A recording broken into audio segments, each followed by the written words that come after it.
we can get started, guys. Okay, thanks, Olivia. Thank you. Hi, everybody. Thank you so much for coming. Again, I'm Sarah Linda Lickblad, Director of Education, and I have such a wonderful time putting these programs together with my colleagues and friends and guests. And so welcome, welcome, welcome to everybody. And I want to send out a special welcome to the members of RSVP of Westchester, RSVP of Volunteer New York. Thank you so much for your interest and for your great partnership through the years. And it's particularly touching and important because many of our docents, our volunteer docents, have come to the museum thanks to your auspices. So welcome, RSVP. So today, Laura Vookles, who you see on your screen there in the exhibit, which she co-curated, and a graphic designer and Hudson River Museum docent, who is there with a party hat in his home.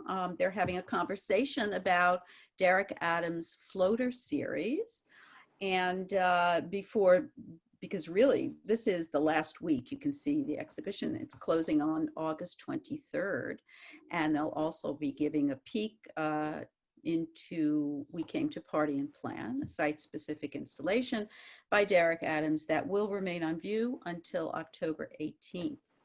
So Laura and David are going to be focusing on how the artist uses color, composition, and design to convey his joyous and empowering message, offering a rich visual and verbal counterpart as they discuss the exhibition from both the conceptual and the visual perspectives. We can go to the next slide. All right. Great, thank you.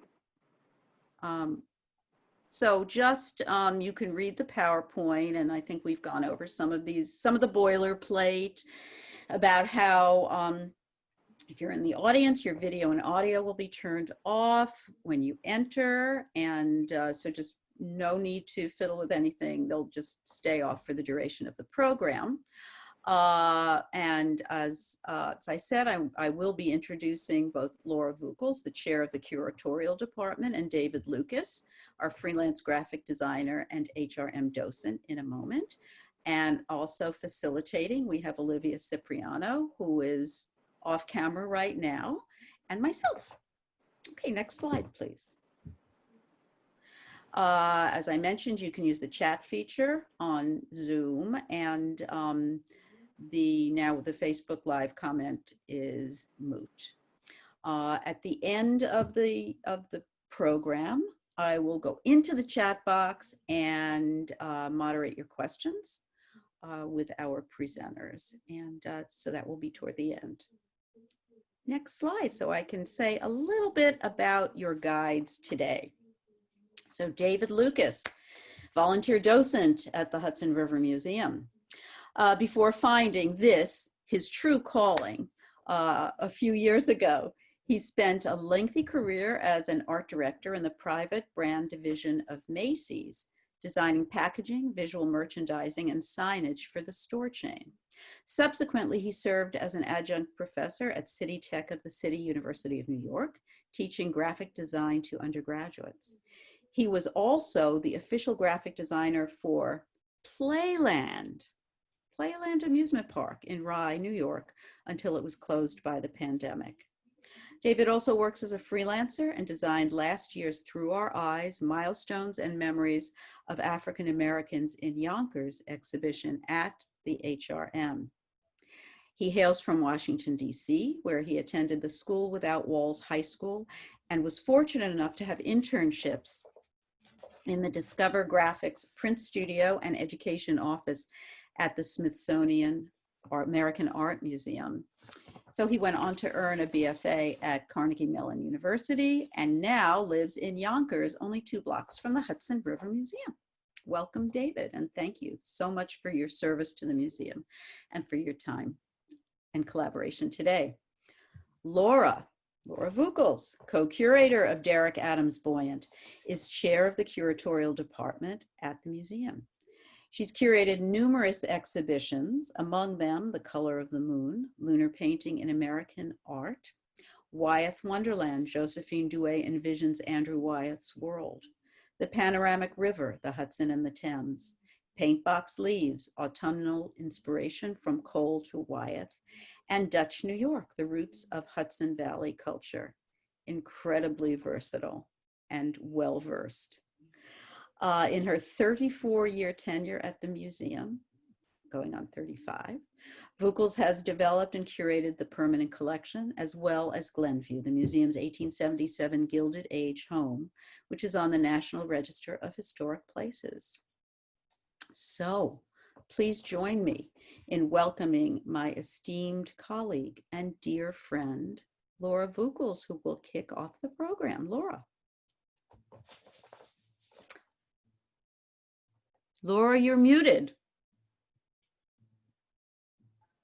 Thank you. Just so everyone has a heads up, particularly my colleagues, I did get kicked off for a minute, Sarah Linda. Okay, great. And I came back with the other Wi-Fi, so everyone crossed their fingers. Okay, thank the slide that we have up, I just, not everybody that comes to these programs has been to the museum, so I like for people to get a chance to see our setting. This is the front of the museum in Yonkers, right on the Hudson River. And one reason I really wanted to show this slide is because when we were talking to Derrick Adams about planning to have an exhibition, our location here on the river was one of the things that made Derrick and us so excited about featuring the floaters. Obviously, many other reasons that the floaters appealed to us as a choice for the exhibition, but the idea that we were right here overlooking the water played a role. Can we have the next slide, please? So right off the bat, I wanted to show this image of Derrick and James Bartlett, my co-curator, who is the founder of Open Art and guest curated this exhibition with me. This is a scene from our opening. And when you take a look at Derrick, just keep in mind that the slide that kicked off this little slideshow, and we'll see it again later, is actually a self-portrait of Derrick. Oh, and I have a little detail of it there too. So you can see that it really does look so much like Derrick and makes us so happy. Also, that float that's in this painting, the black unicorn float with the rainbow mane, is one that Derrick designed and had produced. And you may have seen some of the pictures. I think I have one in, and maybe even in the next slide where you can see it. You can kind of catch it there on the left. So because we have this wonderful 2-level space here at the museum, we're able to hang some actual floats up in the space. So they're over, like above me, up in the air. And so upstairs, we have our collection gallery where we feature many paintings of the Hudson River. And then we already gave a program recently on a collection show we did called Derrick Adams Selects, where I worked with Derrick Adams to choose some pieces from our collection that had to do with people's interactions with water. And for that exhibition, I was inspired by Derrick and his story of creating the floaters to find and purchase for the museum a copy of the Ebony magazine with an article about Martin Luther King writing his book, Where Do We Go From Here, in Jamaica, and walking along the beach and swimming every day with his wife, that we acquired that for the collection. And that's what you see in the case there. And I have some details of it on the next slide. So this was the article that appeared in Ebony magazine in 1967, MLK'S TROPIC Interlude. And, he was working very hard on this book, and it brings to mind, the choice Derrick chose for the title of the installation in the next room, We Came to Party and Plan, because Martin Luther King was definitely partying and planning when he was on this, wasn't really a working vacation, it was a working vacation in Jamaica.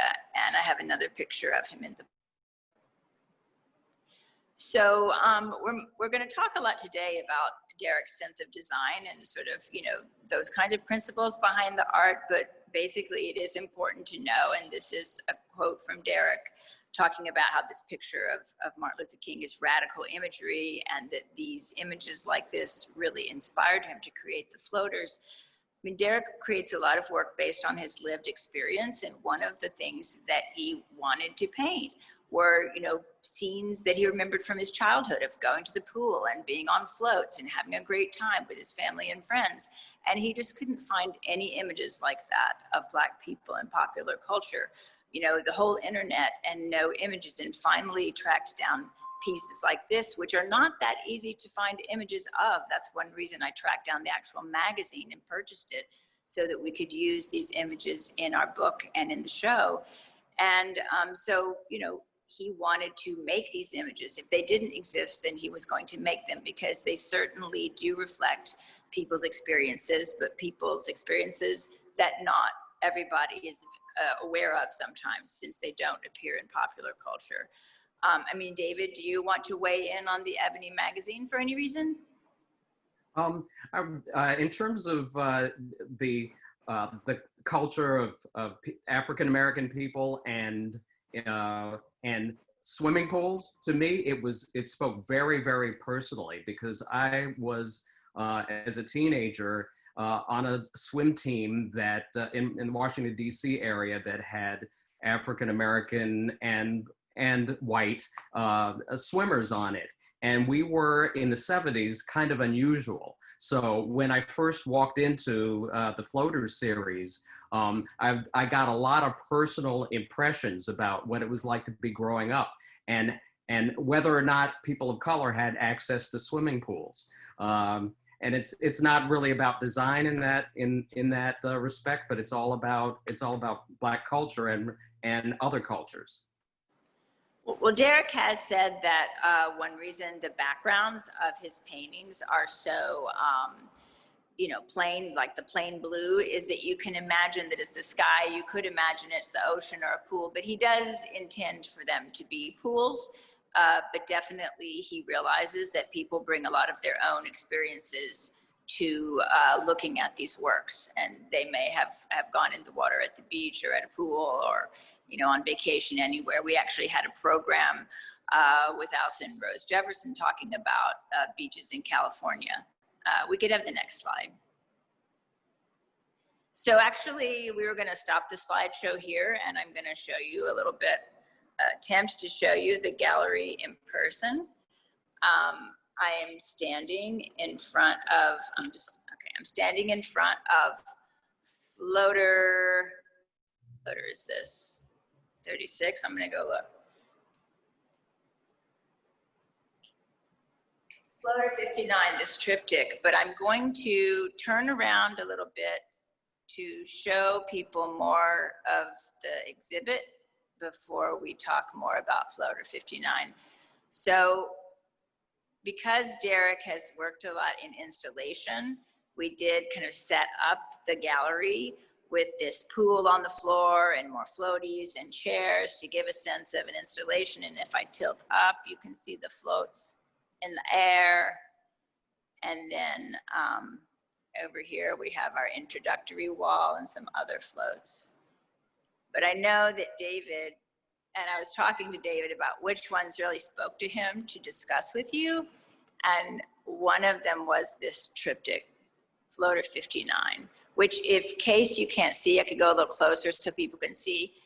It is 3 individual paintings, but they are meant to hang together. So that requires a lot of precision on our part when we're installing to get them just perfectly. Like, you know, we asked Derrick, do you want them touching? Should they have an inch in between or something? And he said, get them as close as possible. So there you go. So do you want to kick off talking a little bit about this one, or do you want me to ask you some questions, David? I could think of a few. Okay. I mean, I have to say, I adored this. I adore this piece. There's something that is very graphic about it in terms of the building of colors and building of shapes. But also there's something almost magazine-like about the way that these 3 pieces work together, almost as a you know, in graphic design, we would call that a fold out. So there's something kind of map-like about where, about the way, for instance, the woman in the center has her cocktail into the panel of the woman next to her, or the guy on the right-hand side has his floaty floating into the panel next to him. So it is all very graphic, all very colorful, beautiful compositions, and very dynamic in terms of what's happening in the three panels. You know, we noticed at the opening that all of these pieces really just sparked joy for everybody. And the opening itself was at the beginning of the COVID crisis, just a last gasp of a wonderful party. And everybody walked in and felt that the show was just so happy and was so necessary for so many reasons. Yeah, I mean, a lot of selfie opportunities going on even now when people come into the exhibit. I mean, one thing I really like, it's so subtle to me, but I'm sure it must be intentional, is how it goes from higher to lower as you go from panel to panel. So the woman on the left is a little bit higher in the frame, and then you have this kind of progression, and it just gives you this sort of sense of movement. I love the way that Derrick takes such simple forms and lines, and they're so assured, and you really, even though it's so abstract, you get the feeling of the woman in the black bathing suit with the polka dots sinking into that floaty, and it kind of coming up around her. Yeah, Do Laura, you want to say something about the colors? Actually, before colors, you know, when we were talking yesterday about all the paintings and selecting which ones to talk about, one of the things that came up is point of view, because even though the Floaters is a series and they all have a lot of similarities, the point of view often changes. So you might be looking down, you might be looking from poolside, but I think in terms of the triptych, it feels like you're in the water right next to them. I just love that you almost feel like you're waist deep in water when you're looking at this painting. Well, also, I love the cropping. I was thinking about this also today when I was working on the slideshow too.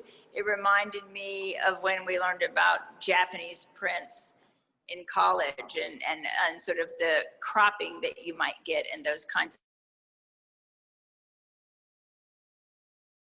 of I think we've lost Laura for a second. Can anybody hear me? Yes, we can still hear you, David. Oh. Thank you. All right, so yeah, I mean on all the paintings, the cropping tends to be really quite exciting, because you're not necessarily seeing all of anything or anybody. Laura was asking if I had anything to say about the color, and the colors are there are a lot of colors that are almost day glow, that are really, really vibrant. But then you have a whole nother level of what's happening color-wise with skin tones, and he's using just shades of browns and grays, and doing a very cubist kind of a thing with the light on the brown skin. So that's another thing that we really love about these pieces. Then you have another layer of colors, because everywhere you see cloth, you've got a combination of fabric and papers or cardstock, and those things are actually appliqued or collaged right on. So, you know, we'll hopefully be able to see some of it in close-up a little bit later, but you have paint, you have bright paint, and then you have darker shades of paints, and then you have all these pops of real fabric that are collaged right on there. Can y'all still not hear me? We can hear you. We can hear you now, Laura. Oh, okay. Great. So I just wanted to go a little closer and let you see some of these cloth. I don't know how easy it is to see that it's actual cloth, but so everywhere that usually where it's fabric, where fabric of their clothes. And what she's saying is that what I was just saying, wherever there's cloth, yeah, a pattern of cloth that is either real cloth or real paper, appliqued flatly on the. Yeah. And a lot of great patterns. I mean, he collects such great cloth, and you'll see it repeated sometimes from painting to painting. Often it's a combination of traditional African prints from from the 60s, and and the ones that are still very popular now. But then they will be with fairly bright and almost mundane polka dots or stripes, but there's a lot of this kind of pattern mixing.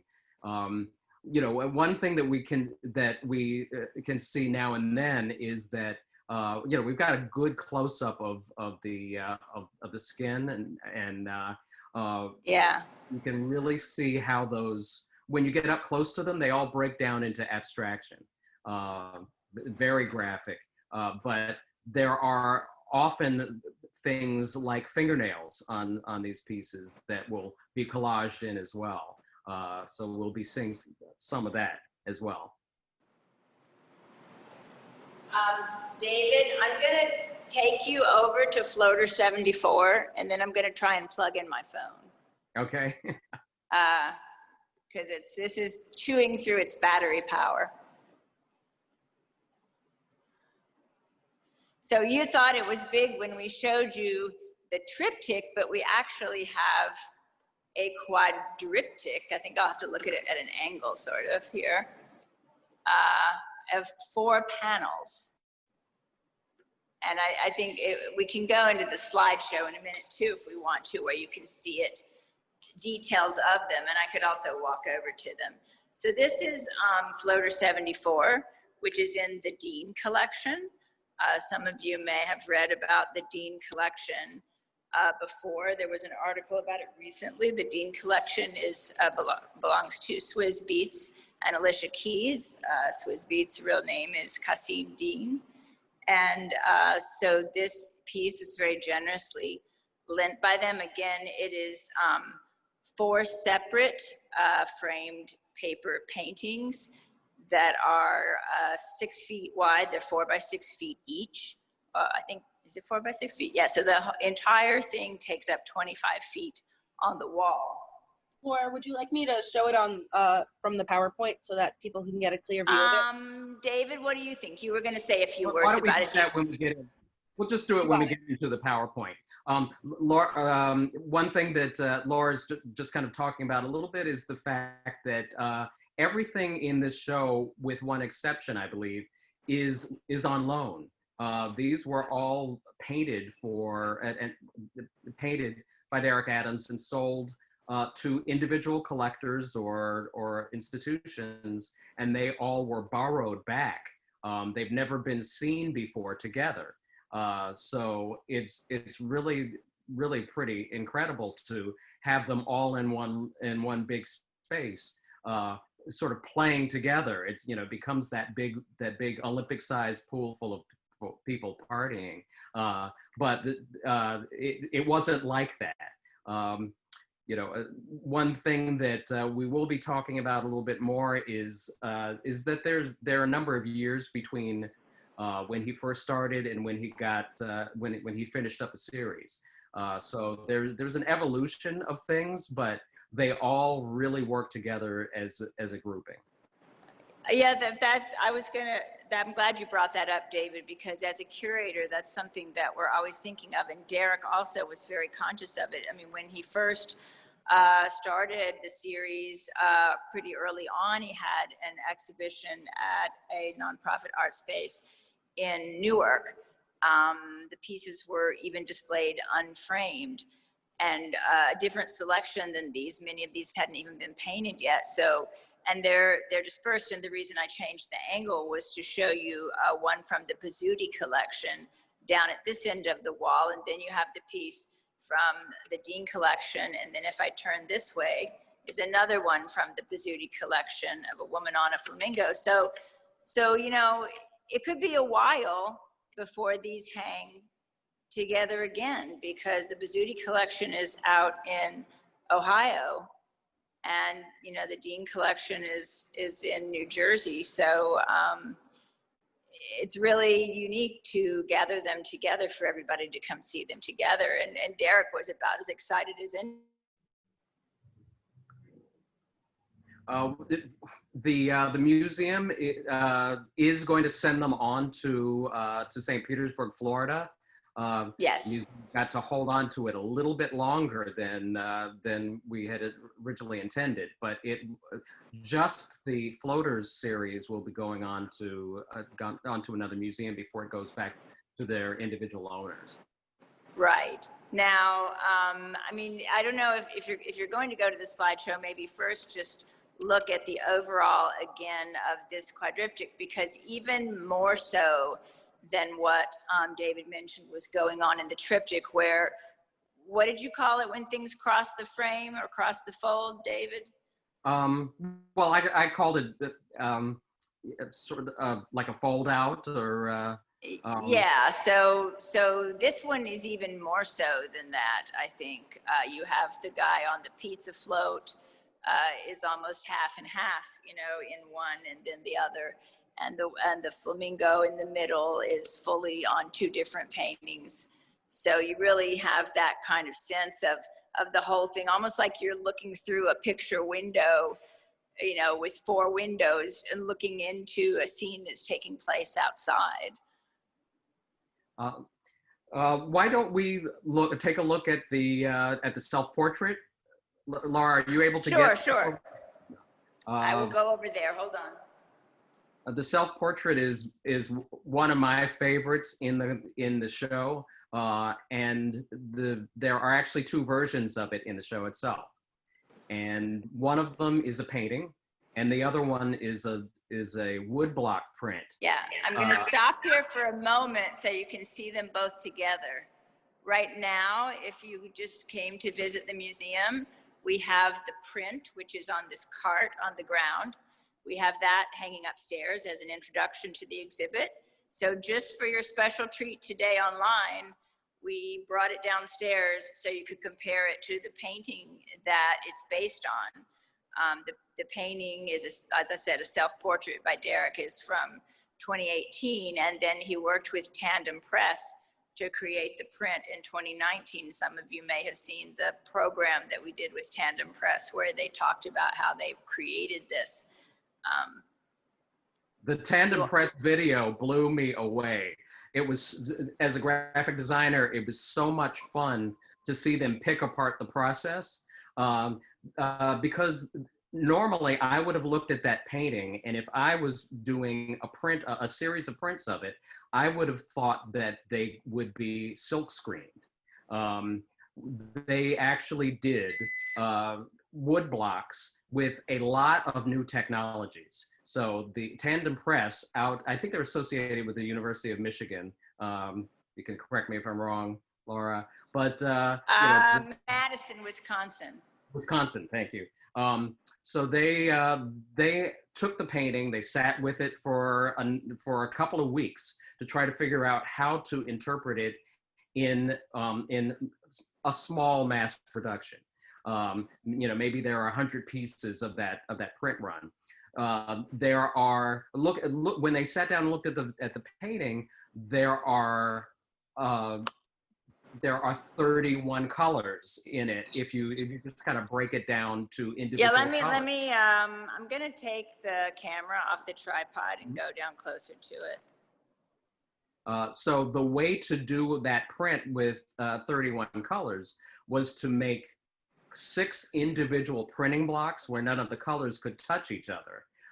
They worked in Adobe Illustrator to map out all the individual not touching pieces of which there are about 100. We're looking right now at the fingernails. Those are appliqued on as special separate pieces, as are the gold. Those gold links are actually and it's two different colors of gold leaf. Two different kinds of gold leaf linked together. The tooth and the horn are also those different golds. But you've got to ink up with rollers every single one of those 100 pieces, put them into place in these 6 laser cut panels, and run the 6 panels through the press, and then clean it off every time you make another print. So there's one original painting, and then now I'm looking at the paintings. Yep. Brush strokes in the gold tooth. You can see it's painted. But even then, I think is that paint or collage on the I'm pretty sure it's paint. Yeah. But and then because this one does not have collage listed on the medium. Gotcha. And this again is a self-portrait. I love it. Yeah. So the museum has its own copy. We acquired the print. The print we acquired from Tandem Press. Yes. And they made 100 of them. And it was so labor intensive, as you were describing. Oh yeah. I mean, when I saw that they have to literally wipe off every one of the 100 pieces before they run it through the press again, and my jaw dropped. This is a good one to just mention when you said they're from all different angles when you're looking down at this woman. And I know I'm at some point we were going to get back to the slideshow and show the change in style. But on the one that we were just talking about, sorry to interrupt you, David, I would just look at how hard edge it is. Is there something you want to wrap up about the self-portrait before we look at the slides a little bit again, David? No, not really. But you did get into the style. His style evolves over the course of the series. So we'll see it a little bit in the slideshow as well. The later ones, the colors are very smooth and almost woodblock like in terms of their laydowns. When the series started, things had a lot more brush strokes, and you could see the paint. So we'll be seeing that a little bit in the slideshow. Yeah, Olivia, you want to go back to the slideshow?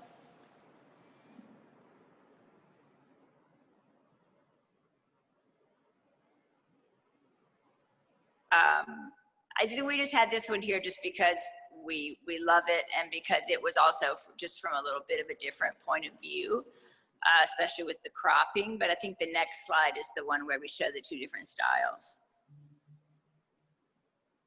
I had not thought about the fact that things could be sky or water until we looked at that this week, Laura, the previous one. But you did say it was something that Derrick had alluded to. Here are 2 paintings, and you can see from 2016 to 2018 how the paint evolves in terms of it being a little bit washier and more painterly to being almost completely flat. Yeah, especially in the background. This also, Floater 2 is just one of my favorites when you talk about people's, lived experiences, because, everybody has a point of entry. And I'm a mother, and I remember being pregnant in the summer, and she just speaks to me so strongly this early. Should we go to the next one? Yeah, I'm going to move on, David.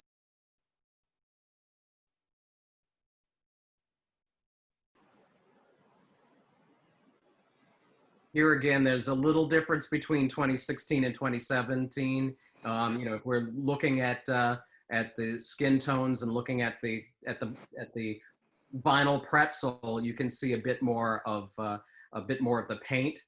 You get to 2017, and not only have things simplified in terms of the surface, but it's simplified a little bit in terms of the composition, in terms of the vantage point. I mean, she's really kind of flattened out, and you're looking from the diving board over top of her, whereas in 2016, Floater 24 is, you're kind of off to the side, and he's sort of floating up at you. Yeah, he's over in, let's see, I could turn around and just, well, you're looking at the slides now, but he's behind me. Yep. But I also, I remember with Antoine Sargent, who wrote one of the essays in the catalog, he used Floater 24, this gentleman with the pretzel, as an example of some of the interesting fabrics that Derrick uses. And I don't believe that he actually acquires them in Africa. I could be wrong about that. Some of them I know he goes to places in his own neighborhood in Brooklyn to buy fabrics, but the pattern on these particular fabrics on this gentleman's bathing suit and sort of the way he had applied them in this very zigzaggy way, Antoine's.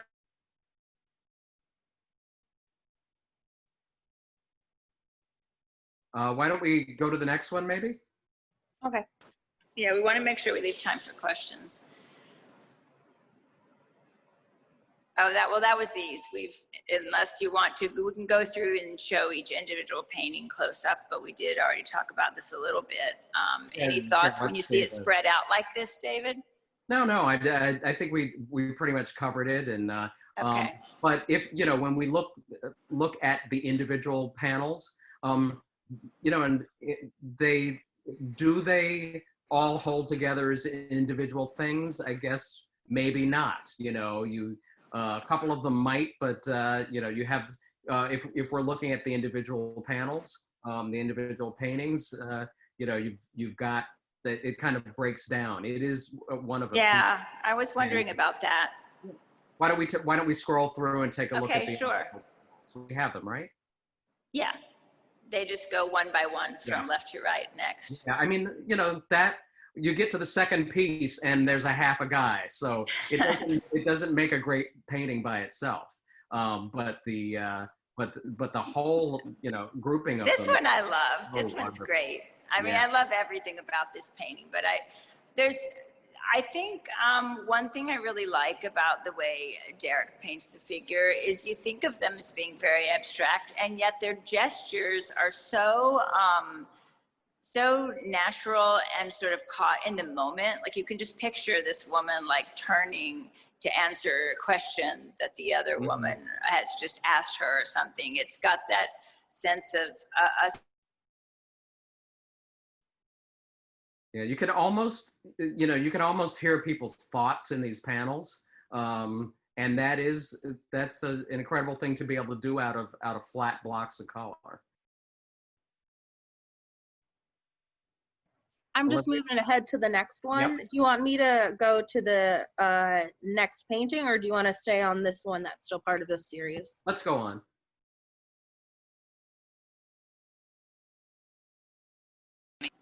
So this is a side by side of the original Floater 80 self-portrait painting, along with the print right next to it.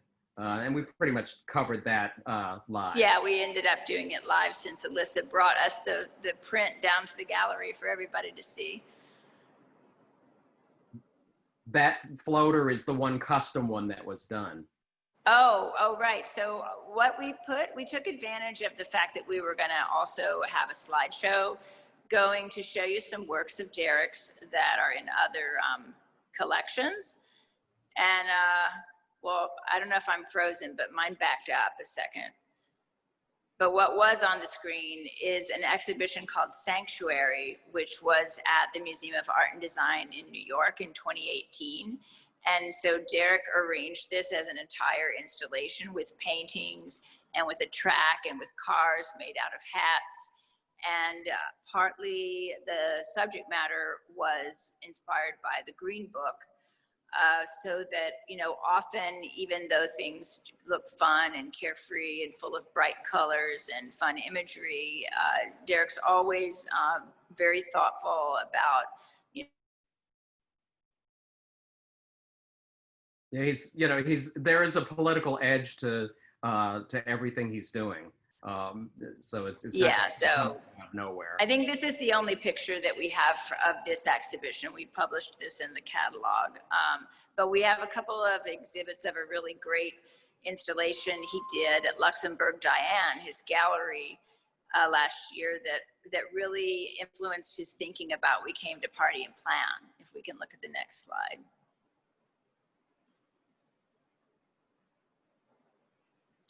So this was an exhibit called Derrick Adams' Interior Life in Luxembourg Diane, which is in a really cool townhouse in New York City. And what you're seeing is a small room with one wall entirely covered by a wallpaper that Derrick designed, except that the portraits that hang above the fireplace are dimensional, actual portraits in frames. Do you want to say something about this, David? Yeah, I mean, with the pieces at Luxembourg and Diane, what we'll see is the same kind of a technique that he used in We Come to Party and Plan. But you know, from a design standpoint, I'm totally fascinated by these works because I can look at them and kind of tell how he made them. These are, you know, what we would call vector art. So you have all of these areas of color and the ability to make certain kinds of shading, and you have to sort of cobble together and repeat all these elements to make furniture. But you know, in the piece that we're looking at, we have a handful of 3D objects, and everything else that is sort of three-dimensional is completely flat. Right, and Sarah Linda and I were able to go see this exhibit in person. I think we got there like the last 10 minutes, the last day. And we were so grateful to see it because it just blew us away. And there was a room for one wall for every room in a house. If there's 2 more slides, I think, right now. Yeah. So that was the living room. And then there was even the bathroom, and it had portraits in it. And also he was using a lot of imagery of African art. Some of the little figurines that are all around are, this is the wonderful kitchen. Someone said, or did you, David, say that you had someone you knew had this deco set of table and chairs? It wasn't me. I had a cousin who had one down in North Carolina, and we don't know what happened to it when she passed away. Yeah, that's I think that's the Arne Jacobsen dinette set. Maybe. Tale of Or it was I. My in-laws had it. Saarinen. okay. Well, I have a Michael, was that detail in of this little wall here where you can see more clearly that the paintings are actual paintings. If you have one more slide. Yeah, so these are the paintings that are hanging on the wallpaper. And so I think with that, I'm going to head maybe over into gallery 2, because what happened was when we first were talking to Derrick about having this exhibit, and we hit upon the floaters fairly soon, like in, you know, one of the first meetings that we had. But then we have this other gallery, and Derrick was really excited about trying to think of something to do in that gallery. And there was a few ideas bandied about, actually. And, but then he had a Rauschenberg residency over the summer, and he started making some more portraits similar to the ones on the wall here that he thought of as being people at a party. And by the time he wasn't even done with that residency yet, in fact, I had a few Zoom calls with him, with James Bartlett, when he was down there, and he was showing us what he was working on, and he was already thinking like that the wallpaper would be the way to go again. So let me unplug my phone and I'll walk over in that direction. What's really kind of fun about this whole pairing of two shows, you know, it's kind of 2 shows in one. But what's really fun about it is that you're essentially going from the swimming pool into a party in the rec room next to the swimming pool. The wallpaper has things like, you know, very carefully drawn painted cinder block walls the exact same thing you would see in the rec room next to a swimming pool that was built in the 60s or 70s. So there's just this really great thing that happens when you step from poolside into the party. And my back, I think I lost you for a minute. Can you see now? Yep. So now we're looking at the portraits, which are hanging on the wall, but everything else on that wall is wallpaper. Yeah, you can really see it here, you know, because I'm showing you like them from an angle, so you can see the frames and everything. So I'll back up a little bit. But these people were hung on the wall. This is the best wall to talk about it being a party, since you have the DJ. Right. The DJ booth is there behind the dining table. And the people are sort of arranged around the dining table, facing forward and backwards, as though you are actually sort of there with them. There are chairs drawn. He's using the fabrics in kind of quilt pattern as tablecloths, but those are also wallpaper. However, when you're looking at the portraits, those are all fabric, are they not, Laura? Yes, I was actually fortunate enough, I'm gonna stop at the DJ here because I love the DJ. I was fortunate enough to be at his studio when he was continuing to work on these, and some of them were in progress, and he would have it completely painted, and then where their clothing was going to be, he would have just left white.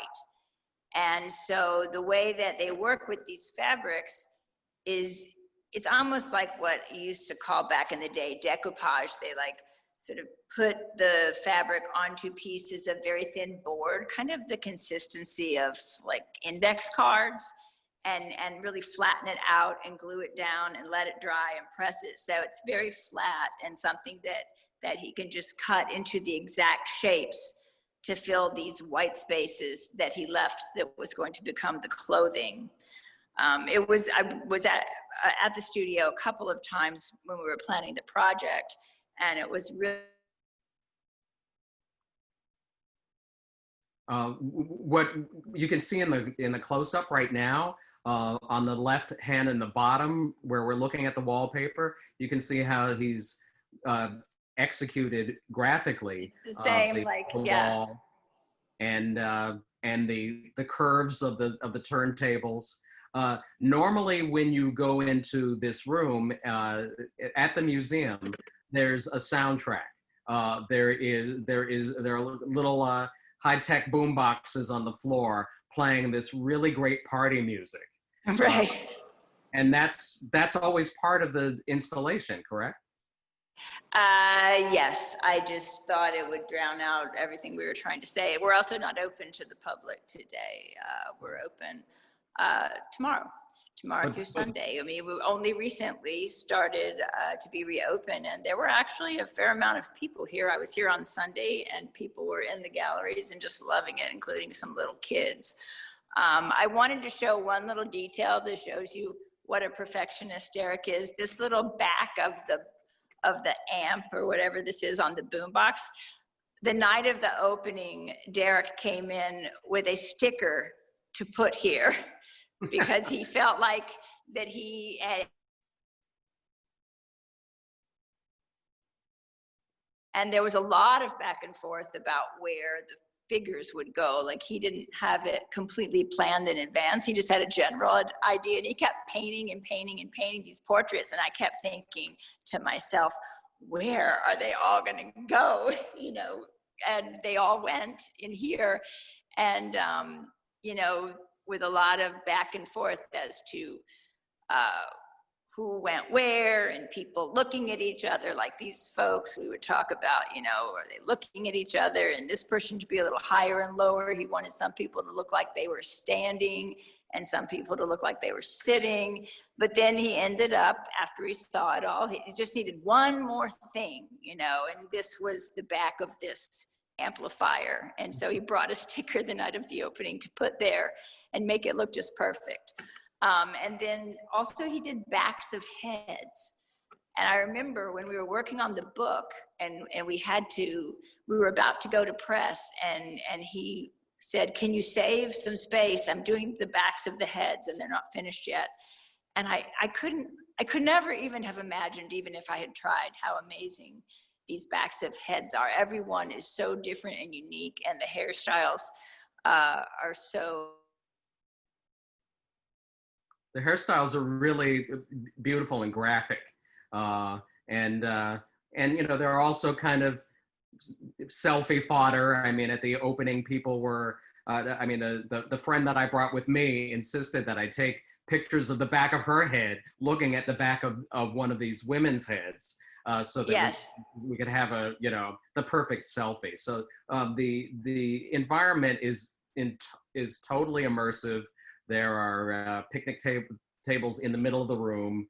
Yeah, it's true. And there are those collages of which we just lost, but there are collages of that are made out of actual fabric and actual paper products and spoons and forks. Yeah, and we got real flags. Derrick got some real flags for us to hang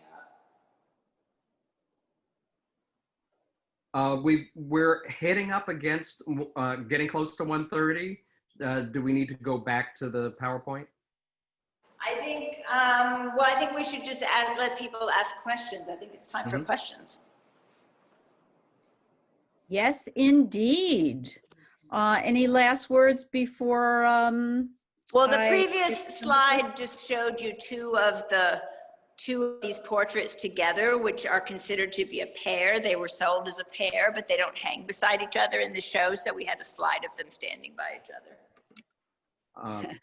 Laura, We Came to Party and Plan is open through October what? October 18th, I believe. Yeah. So that part of the show is extended a little bit longer even, and it really is. That's just. It makes you so happy to be in there. There were people who told me that when they went to the opening, that their eyes filled with tears of joy because it was just such a relief to see something so happy and fun. Well, it was, and I guess one of the things that I will really never forget, I think it'll be one of my most memorable curatorial experiences, was being in touch with the artist the entire time I was conceiving the whole installation and seeing it evolve and talking to him about his ideas as they changed and helping facilitate it and make it happen, working to get the wallpaper created, putting up the flags, arranging them with him, just every little thing about it was just a pleasure, really a pleasure. But I think we should take some questions because I've seen little notes.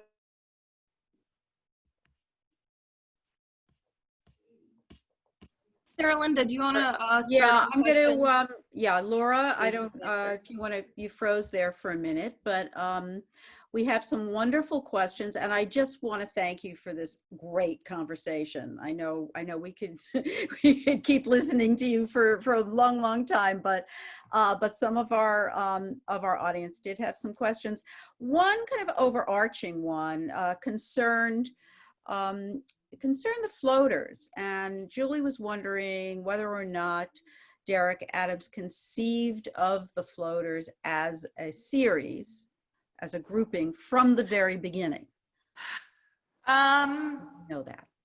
I mean, from when he painted the very, very first one, I don't know if I ever asked him that question. I think almost immediately it was conceived as a series. I think the very first one, Floater 1, still exists, but is so different from all the others. He was kind of like figuring out what he was doing.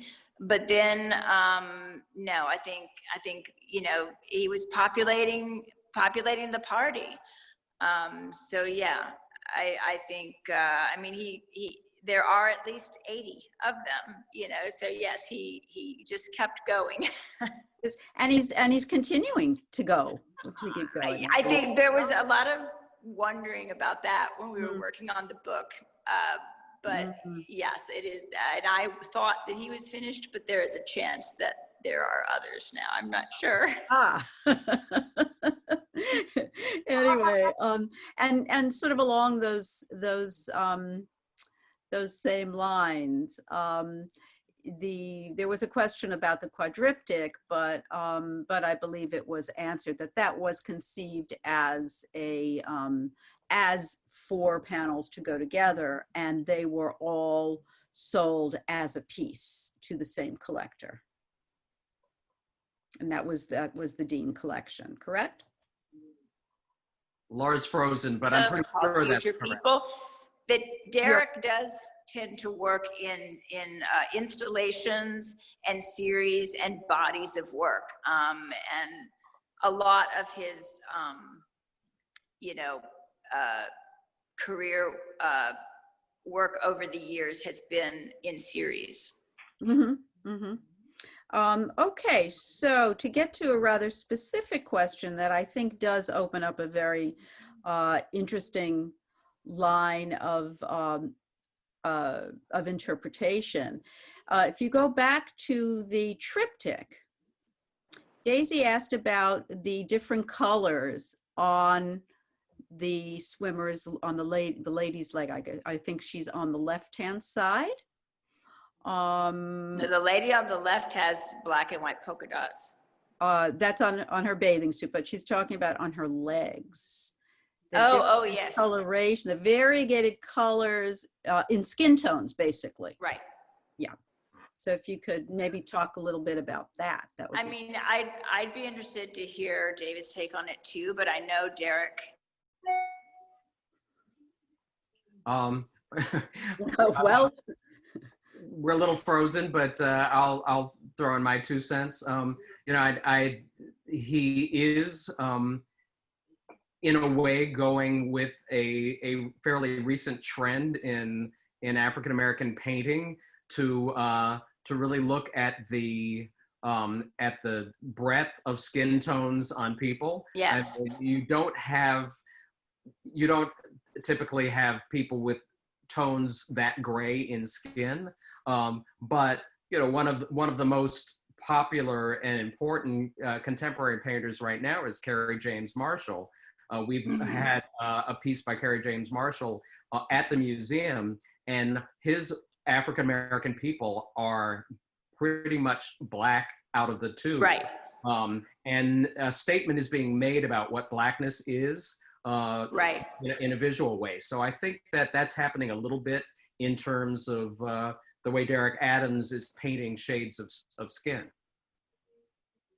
Yeah, you know what's particularly interesting about that, thinking. Yes, you stated it better than I did, but he has said that before. He has put it that he's explicitly doing it for that reason. Yeah. Also, the way he does it in the flat areas of color, the very planar way, really lends itself so well to the graphic woodblock print medium, which I think is also very interesting. Yeah, I don't think that was his intention, but no. Yeah, it did turn out very nicely that way when they made the print. Exactly. I only moved to be closer to the Wi-Fi, so excuse me if I was distracting you by walking around.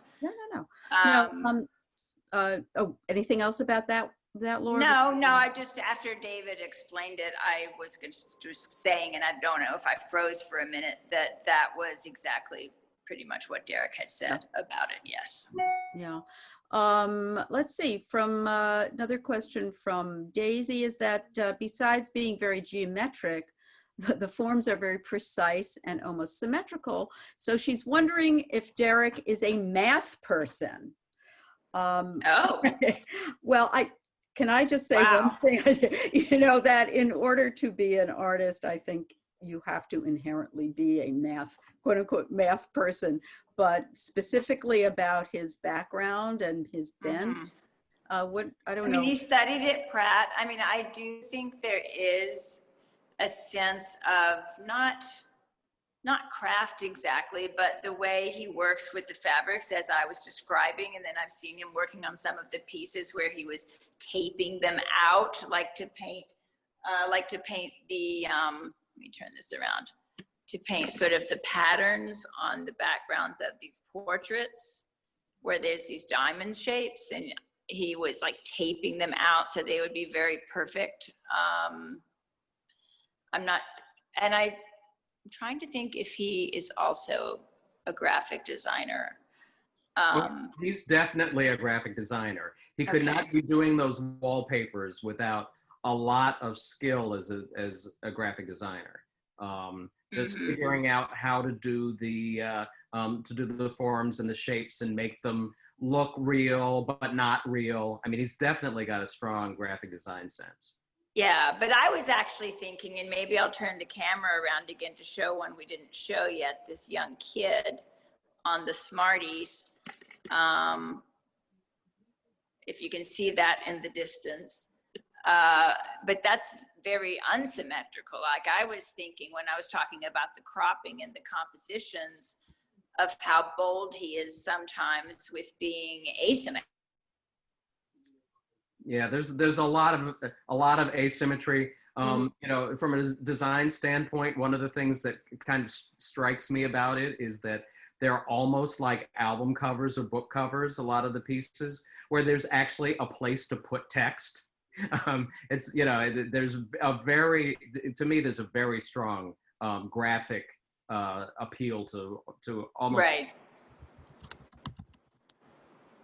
So one clarification about its being a series, or maybe not initially, going back to the floaters, whether or not it was conceived as a series, but, and we may not know this, do you think Derrick ever thought that they would all be shown, so many of them would be shown together, brought together?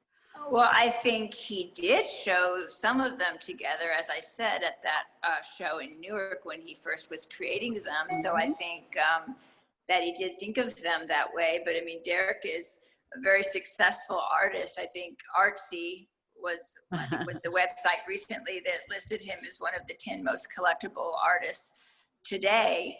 So all of these have sold. I mean, his pieces have just sold. And so he may have wanted to get them together again, to show them together, but they all belong to different people. So that was one reason, as I mentioned before, it was really pleasurable to work with him to make that happen. But, you know, Yeah. if you walk around the exhibit, and not only can you look at the different styles, but also some of them are framed like a little bit slightly differently as to the margins or different things. So you can tell they were sort of going out and being purchased, you know, as they were being made.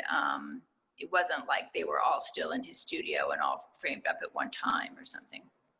Yeah, and I just think it's just the fact, I want to really compliment you and James Bartlett on the curation, because to see the development of the style from, you know, floater 1 through whatever, 80, 81, who knows. Floater 2 is the oldest floater, one we have. Right. It's just such a privilege. And it's, and to be able to look at them, at it, you know, with a graphic designer, I think has just been really, really special today. I think, you know, at this point, I don't think we have any new questions. And if we, Yeah, I mean, I saw Daisy said that she still had a point about that. I mean, you can always, they usually have my email address at the end of the, you know, credits. If I didn't answer your question well and you wanted to ask me and talk about it some more, you could certainly email me. yeah, I think at this point, because it's getting a little bit late, and I want to be respectful of everybody's time. So please do email. Laura, I'm sorry, did you say her, or we could email? Well, it's curatorial at HRM.org, and it's also on the website. Yeah. Curatorial stuff comes to me. I want to thank David. David, thank you so much. Oh, it was really fun. And thank you, Sarah, Linda, and Olivia, but particularly David had to do a lot of heavy lifting to plan this program with me. We work well together, so it was easy. Yeah, it's not the first time. You know, it's also Also, David was able to come in whenever whenever Laura's connection stopped. So that was great. Yeah, I do apologize for that. Well, it's, you know, the mysteries of technology, but that's why, you know, I think these conversations, apart from the dynamic and the chemistry and the depth, it's really wonderful to be able to do that, you know, to collaborate in that way.